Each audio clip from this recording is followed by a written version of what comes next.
Friends of Island Academy was founded in 1990 by a group of education and social service staff, led by Norma Green, the principal of Island Academy, and Barbara Grodd, the head of substance abuse services at Rikers.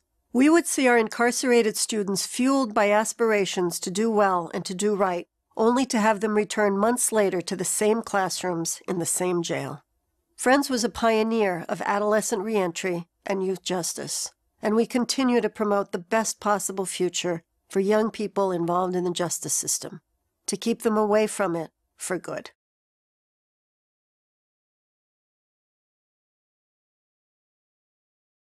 Through a model of neighborhood-based availability and service, Friends supports youth one-on-one to reach their goals.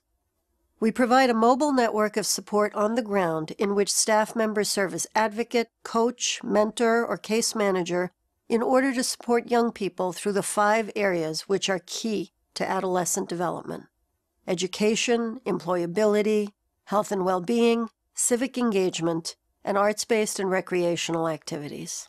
Through individual counseling and cognitive behavioral group workshops, we support healthy emotional development and well-being. Through neighborhood outreach, we can connect with their lives, their families, and their peers.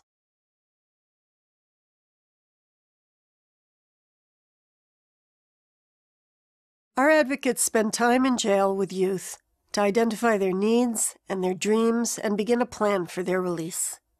We leverage those relationships and connections once they are released. Through our jail-to-school pipeline, we work on the ground to ensure that the youngest adolescents return to high school and are guided by Friends mentors who support their educational advancement.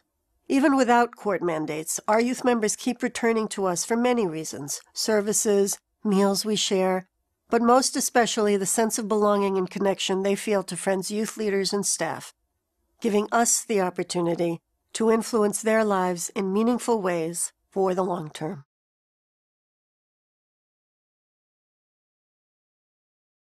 Friends' effectiveness derives from our youth-driven, individualized focus and our ability to develop intrinsic motivation and a balance of knowledge and research with passion and experience.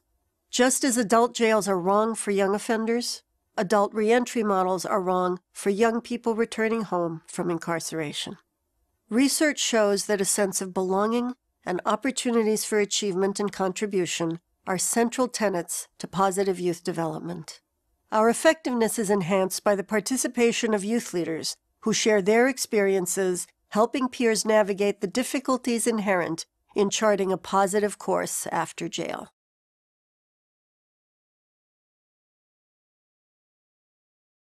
We evaluate our success through both mission outcomes and individual youth member outcomes.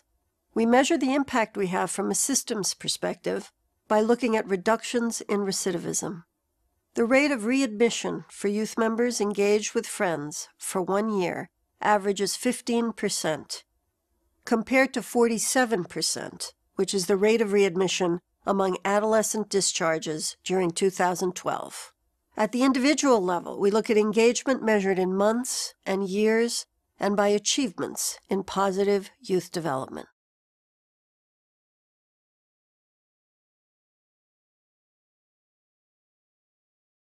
Rehabilitation is not only possible, but it also works. Adolescent brains develop rapidly between the ages of 16 and 21. Additionally, our youth members deal with unique circumstances. Over 50% have an incarcerated family member. Close to 40% don't have stable housing. Over 65% have reported exposure to violence. And at least a third are known to child welfare authorities by the time they are 6 years old. About half have a diagnosed mental health issue. Guiding adolescents to grow in the context of their families, their circumstances, and their neighborhoods is what will reduce crime and violence and enhance public safety. It is simple and it is just.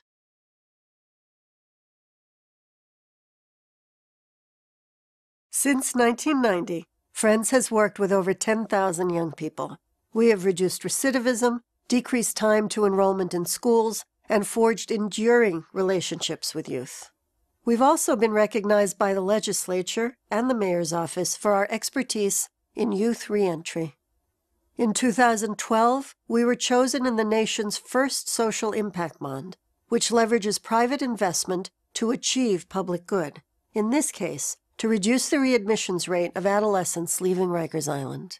We work relentlessly because the consequence of inaction to families, to communities, and to our youth members' lives is unacceptable.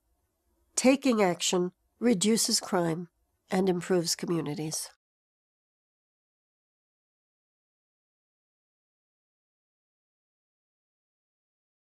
Our biggest organizational challenge is the lack of private funding and the nature and volatility of public funding. Grants and contracts are time-limited, and funds have been tighter in recent years.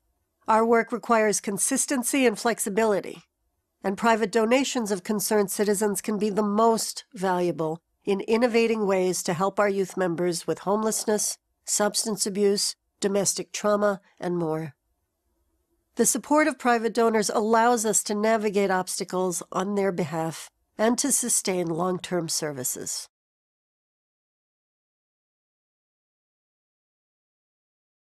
Going forward, we would like to see every adolescent released from custody be paired with a neighborhood or peer advocate and with a workable trajectory for economic independence. It's more costly than early childhood prevention, but it pales in comparison to the $168,000 per year the city spends to incarcerate each adolescent. Working in partnership with education and correctional partners, we're seeking to create an inside-out system of vocational and educational tracks so youth can have real opportunities for gainful employment. This investment will reap dramatic returns in reduced incarceration, a better educated and stronger workforce, and reduced intergenerational cycles of incarceration.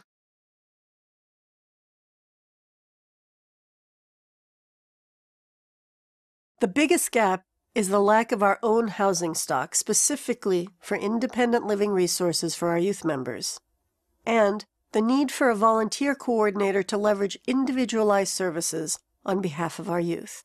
Our youth members yearn to rebuild their lives, but it's hard to do so when they don't know where they'll sleep that night or don't have a dedicated caring adult in their corner. For our youth members, continuity in systems of child welfare and education is lost as a result of incarceration in an adult justice system. So it is imperative that they receive individualized services.